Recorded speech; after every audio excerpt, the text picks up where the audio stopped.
Hi friends, నా అక్షరాలోచనలు మీతో share చేసుకోవడానికి మీ ముందుకు వచ్చాను. నా ఆలోచనలు అక్షరాలుగా మార్చి నేను రాసిన కథ అతడు ఆమె అయితే. ఈ కథ మీద ఎవరికీ రైట్స్ లేవు.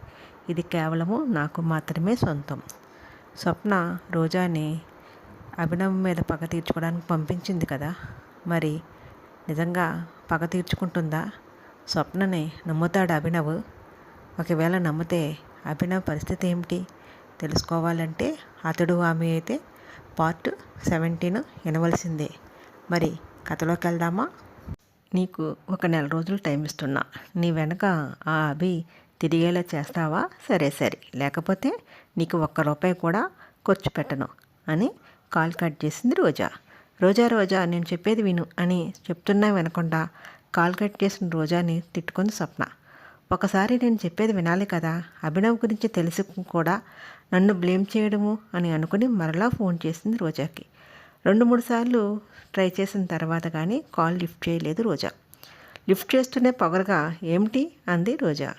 ముందు రోజా అవసరానికి అభినవ్ని తన ప్రేమలో పడేయాలి అని చేస్తానని చెప్పినా ఇప్పుడు ఈ లగ్జరీ వైపుకి అలవాటు పడటంతో రోజా అవసరము తన అవసరంలా మారింది. రోజా నుండి తనకి ఏమాత్రం డబ్బు సాయం లేకపోతే రోడ్డు మీదకి వస్తుంది. అందుకే మనసులో కోపంగా అనిపించినా పైకి మాత్రం నవ్వుతూ, అది కాదు రోజా, అభినవ్ మొండితనము తెలిసి కూడా నువ్వు అలా మాట్లాడడం ఏం బాగోలేదు. బొత్తిగా 4 రోజులంటే కష్టమని కూడా తెలుసు కదా నీకు. మనం ముందే అనుకున్నాం కదా, చదువు అయ్యి కాలేజీ నుండి వెళ్ళే లోపు మనం అనుకున్నది చెయ్యాలి అని. ఇప్పుడు సడన్గా ఎలా అంటే ఎలా అని రిక్వెస్ట్గా అంది స్వప్న. సరే, నీకు ఇచ్చిన టైంలోపు అనుకుని జరిగేలా చూడు, లేకపోతే నా సంగతి తెలుసు కదా. చదువు అయితే నీ లైఫ్కి డోకా లేదు అనుకుంటున్నావేమో. నేను నీ సర్టిఫికెట్స్ కూడా నీకు రాకుండా చేయగలను. అలాగే నీకు ఎక్కడో కూడా జాబ్ రాకుండా కూడా చేయగలను. అది గుర్తించుకో. నాకు సంగతి తెలుసు కదా నీకు అని కాస్త బెదిరించి, అభినవ్కి అనుమానం రాకుండా చూసుకో అని చిన్నపాటి వార్నింగ్ కూడా ఇచ్చి కాల్ కట్ చేసింది. రోజా ఇచ్చిన వార్నింగ్ వినిపించలేదు, కానీ తన లగ్జరీ లైఫ్కి ఏ ప్రమాదం లేదు అని హ్యాపీగా ఫీల్ అయ్యింది స్వప్న. ఎంటర్ అయిన తర్వాత అందరూ కలిసి పార్టీ చేసుకున్న రోజు తాను అభినవ్తో మాట్లాడిన తర్వాత ఏం జరిగిందో జ్ఞాపకం చేసుకుంది రోజా. చిన్నప్పటి నుంచి రిచ్గా బతకాలని ఆశ స్వప్నకి. అందుకే ఎక్కువ డబ్బున్న వాళ్ళతోనే పరిచయాలు చేసుకునేది, వాళ్ళతోనే మాట్లాడేది, వాళ్ళతోనే స్నేహం చేసేది. స్వప్న తండ్రి ఒక పెద్ద కంపెనీలో ఎంప్లాయ్ అవడంతో ఏదైనా చిన్న చిన్న పార్టీలకు తండ్రితో వెళ్ళేది. అక్కడే రోజా పరిచయం. రోజాకి దగ్గర అవ్వడానికి చాలా ప్రయత్నాలు చేసింది. అప్పుడే ఇంటర్ వాళ్ళు అందరూ పార్టీకి వెళ్తున్నారని తెలిసి పథకం ప్రకారము స్వప్నని అభినవ్ కంటిలో పడేలా మాట్లాడమని చెప్పింది. స్వప్న అలాగే చేసింది, కానీ అభినవ్ పెట్టించుకోకుండా తన దారిని తాను వెళ్ళిపోయాడు. కానీ ఎవరితోనూ కూడా, ముఖ్యంగా అమ్మాయిలను అడిగిన ప్రశ్నలకు సమాధానం చెప్పని అభినవ్ స్వప్నకి ఆగి ఆన్సర్ చేయడంతో రోజా ప్లాన్ అమలు చేయడానికి స్వప్న వాడుకుంది. స్వప్నకు కూడా రిచ్గా ఉండడము ఇష్టం కావడంతో వెంటనే ఒప్పుకుంది. స్వప్నలో కూడా ఒక ఆశ, అభినవ్ని ఎలా అయినా పెళ్లి చేసుకోవాలి అని. దానికే ఇదే అవకాశమని వెంటనే రోజా చెప్పిన దానికి ఓకే చెప్పింది.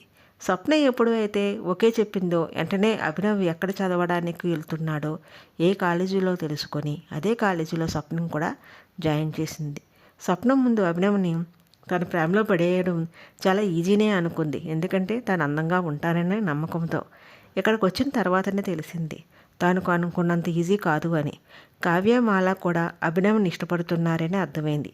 అందుకే వాళ్ళ ప్రతి మూమెంటు కనిపెట్టాలనే వాళ్ళతో ఫ్రెండ్షిప్ మొదలుపెట్టింది. ఎన్ని ప్లాన్లు వేసినా కూడా వర్కౌట్ అవ్వడం లేదు. అభినవ్ ప్రేమించి పెళ్లి చేసుకోవడం మాట అటుంచి రోజా చెప్పిన పని కూడా చేయలేకపోతున్నా, తన గతి అధోగతినే అని టెన్షన్ పడుతూ హాల్లో అటు ఇటు తిరుగుతూ ఉంది. అప్పుడే డోర్ బెల్ మోగింది. కథ ఈ టైంలో ఎవర్రా బాబు, అసలే పొద్దున్నే ఫోన్ చేసి నా మూడు మొత్తం స్పాయిల్ చేసింది ఈ రోజా.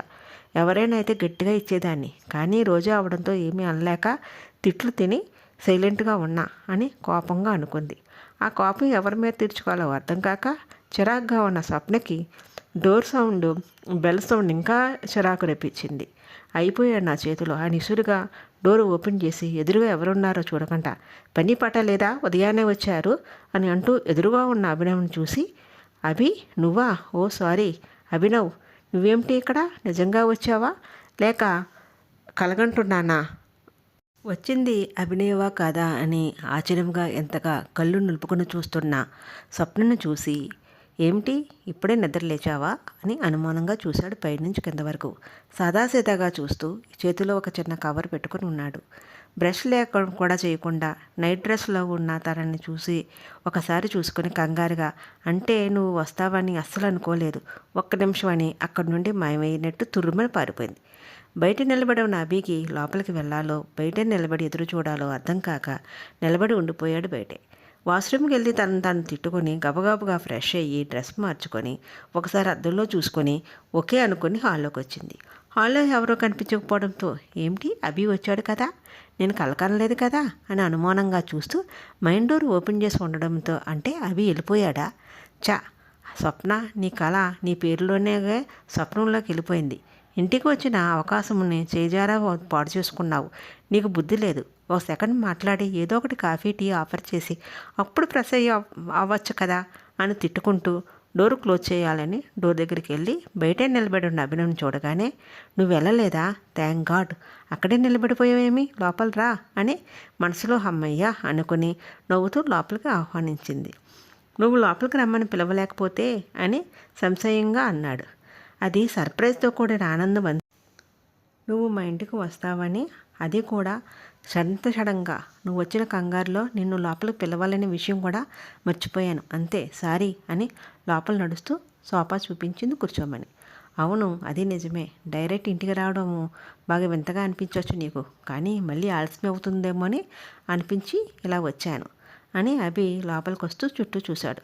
కొంచెం జాలి కలిగిన కంఠంతో అన్నాడు. నిజం చెప్పాలంటే నువ్వు చాలాసార్లు మాట్లాడాలని ప్రయత్నించావు కదా, కానీ నేనే జరిగిన దానికి మర్చిపోలేక దూరంగా ఉండిపోయాను అన్నాడు. స్వప్న నిశ్శబ్దంగా కాసేపు అభిని చూసి, నువ్వు కనీసము హాయి కూడా చెప్పలేదు. నేను తప్పు చేసినట్లుగా ఫీల్ అయ్యా. రోజా చేసినట్టే నేను కూడా చేస్తానని నీ ఆలోచనలో నాలో రెట్టింపు బాధ పెట్టింది అని బాధగా ఫేస్లో ఎక్స్ప్రెషన్ పెట్టి మరీ అంది స్వప్న.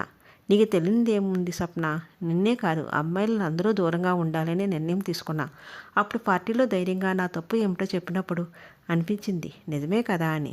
కానీ కేవలం డబ్బు కోసము ప్రేమ స్నేహము అడ్డుపెట్టుకోవడము నేను జీర్ణించుకోలేకపోయాను. అందుకే నేను ఎవరికి దగ్గరికి త్వరగా చేరుకోలేకపోయాను. నేను చూస్తున్నప్పటి నుంచి నువ్వు నాతో మాట్లాడాలని చూపించే పట్టుదల నీలో కనిపించింది. నేను ఎన్నిసార్లు విసుక్కున్నా కూడా పట్టించుకోకుండా నువ్వు చేసే ప్రయత్నం నాకు నచ్చింది. అంతకన్నా నా నుండి ఏమీ ఆశించని వ్యక్తిత్వం నాకు నచ్చింది. నిన్ను కూడా నీతో మాట్లాడాలని అనిపించేలా చేసింది.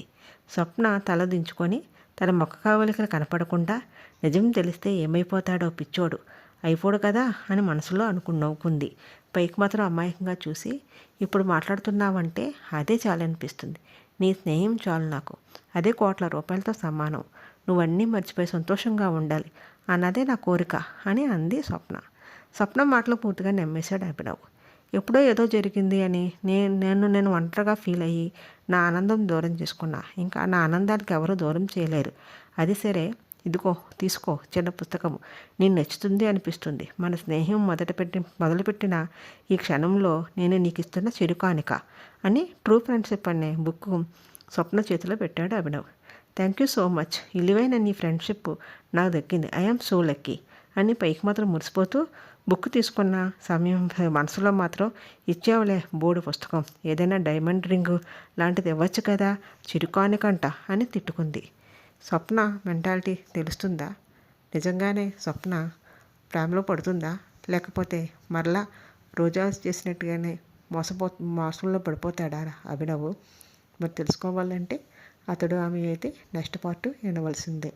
నా స్టోరీ నచ్చితే కనుక లైక్ చేసి షేర్ చేసి కామెంట్ చేసి సబ్స్క్రైబ్ చేయండి friends. Thank you so much.